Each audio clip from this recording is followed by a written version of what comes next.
Happy Fly Friday. It's a Black Fly Friday at that.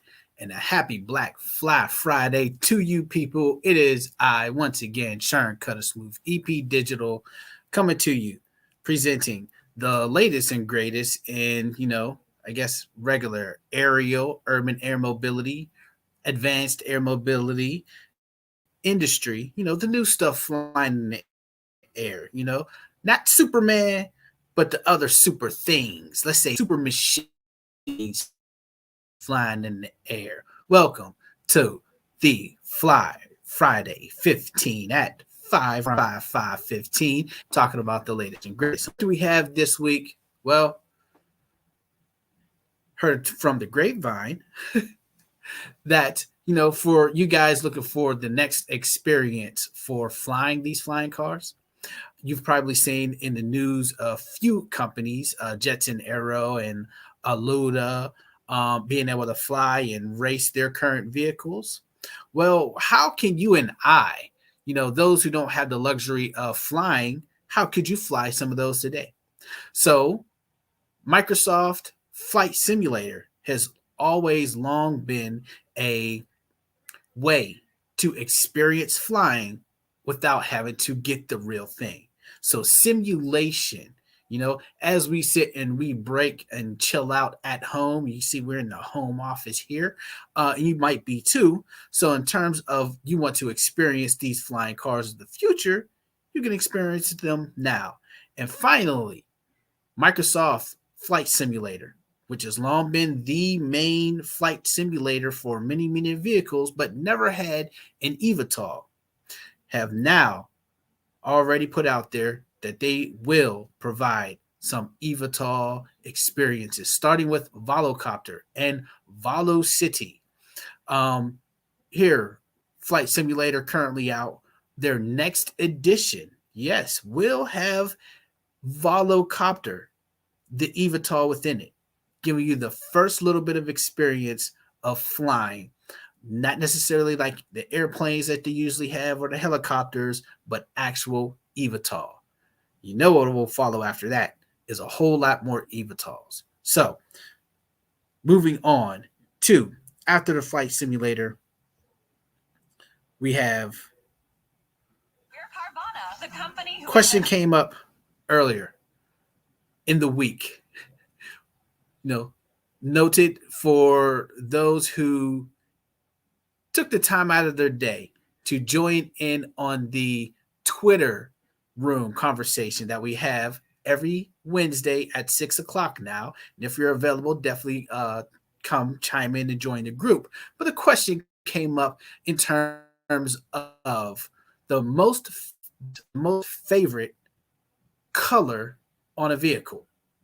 And will that same color be the top choice of color for flying cars? Now, what we're talking about is what is your favorite color on your car, right? Is it black? Most people are liking black, and this is that Black Friday, right? Looking for black vehicles. Now, are black vehicles the top? Well, I had to do a little survey and did a little research, and come to find out, looking at a little YouTube group that analyzed it, and yeah, turns out that white vehicles are the most popular currently. And will the same follow for a white vehicle in the sky? Now, one thing about it, white vehicles could definitely get lost in the sky, get lost in the clouds. I mean, they are the same color. And when it comes to aircraft needed to be seen, well, would white really help that, or would black then become the preference? I don't know. That's something I was thinking about that never really thought about with eVTOLs, and it came up this week, and that is something new, which leads us to, well, what are the other things about these eVTOLs that are going to be in question, especially in terms of the community? Now, it is one thing to have a favorite color. That's usually on a personal level. But what is the thing on a community level that may make or break these vehicles coming into the industry? Now I'm talking about the next segment here. What to know when blind? Blind.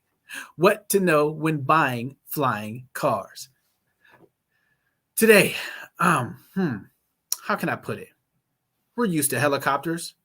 How do you like the sound of helicopters whipping through the wind? They don't call them choppers for nothing because they are chopping the air. Now, do you like it when helicopters are flying around? This started off as a military vehicle. So, of course, noise wasn't really the main intention. Usually, just a byproduct of that they're not too worried about, right? Um, but for communities, flying cars, the noise level. Can currently in your neighborhood, do you like helicopters flying over? Usually just it's a sound of alarm when a helicopter uh-oh, something's happening, right? It is that loud sound, almost the loudness of a siren, meaning it is very noticeable. Now, that loudness of helicopters. So if you're watching on TV, you can see this unique helicopter lining up Right. on the So runway. we And could turn the sound off. I was talking to my co-commentator. Looking at the video, which what the video is looking at the sound of the helicopter is hoping to get. But if you've ever heard a helicopter, very, very loud. Airplanes, various loudness of, hurting your ears loud versus, hey, you barely hear it flying over.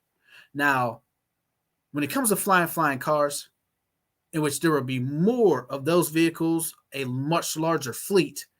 Now, will all of that noise be okay with the community? Now, of course, noise pollution is already a thing. Now, in your neighborhood, you're coming home from work, right? Usually on the ground, the traffic that's all around, that does have a whole lot of noise involved. But does being on the ground, does that kind of dampen with all the trees and fences and houses in the way? Does that dampen the noises that come from traffic? But once you lift that traffic into the air, will that now give a much different, perhaps louder noise? And that is of question for the community. So when you go to buy your next flying vehicle, testing out how loud it is, right? Think we'll have a next video here showing the airplane, the different noise levels of the various types of aircraft, from helicopters to drones to airplanes, multi-propeller airplanes, as well as regular traffic.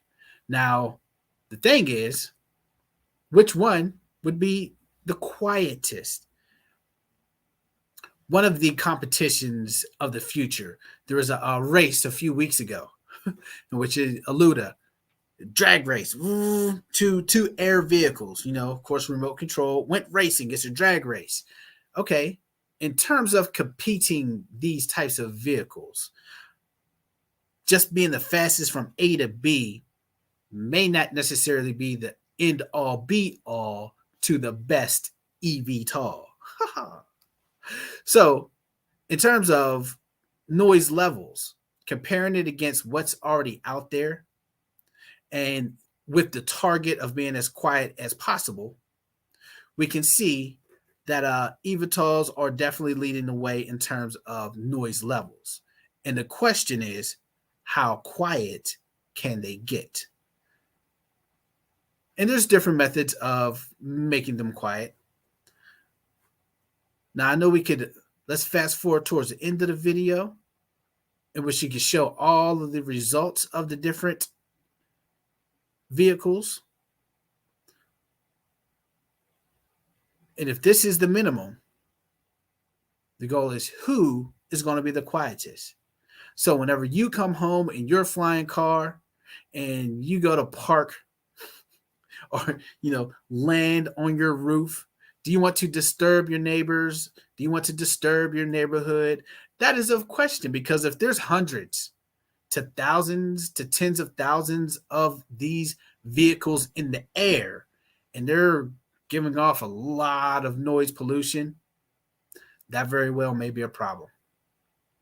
And that's something that the industry is thinking about, as well as Namco Aero is definitely thinking about.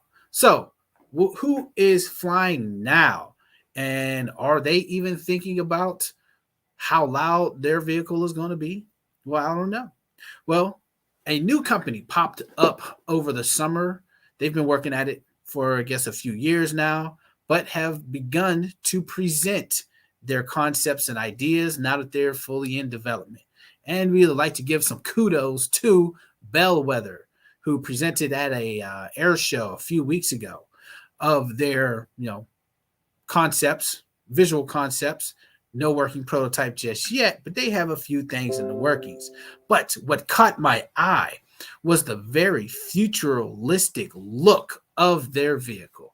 And is it sound? Let's say it's not soundproof. What is the category of loudness of the vehicle? It's not soundproof, but sound. We got to find a word for that, right? It's a very sleek vehicle, very nice. It looks good. It looks like it can fly, but how loud is it? And looking at the various propulsions and the size of various propulsions, is it even possible for this to fly? And if it's flying, how loud is it? Things to think about, things to dream about. But there are multiple companies working on their solutions. And I would like to leave it up to you, the viewer. How do you like that? Would you fly in that flying car? What are your specs? What is the loudness level that you expect on that? And where would you park it? I'm going to know that today. Drop your questions in the comment section. I present the question to you. What do you plan to do with your flying car, and what color would you make it? Right? Those are the two core questions of this week. Reach out to us, Namco Aero, because that is something I think will drive part of the industry, getting the excitement going. If you had your favorite color on your vehicle, would you fly it? I don't know. I like an all black flying car, and we're going to see about making that all black flying car on this happy Black Fly Friday. Whoo. All right. So that's all we have today. We are looking at another cool week here on the urban air mobility industry with the eVTOLs. More flying cars to come. It's coming up to the end of 2021. And we're going to see quite a few companies do some new things, obviously. But what kind and how far they're willing to go? Well, we're going to get started with some simulations here. See if we can play with the Microsoft simulator a little bit. See how far we can get with that. And we're going to keep it moving. So check us out next Friday, giving you more info about flying cars. Let me know some good questions, what you have about them. What would you do with them? And how would they look? That's all we have this week. I am Sharon Cuttersmooth, EP Digital, Namco Aero, New Age Nerds, Sky Freedom. Till then, aim high, stay fly. Peace, people.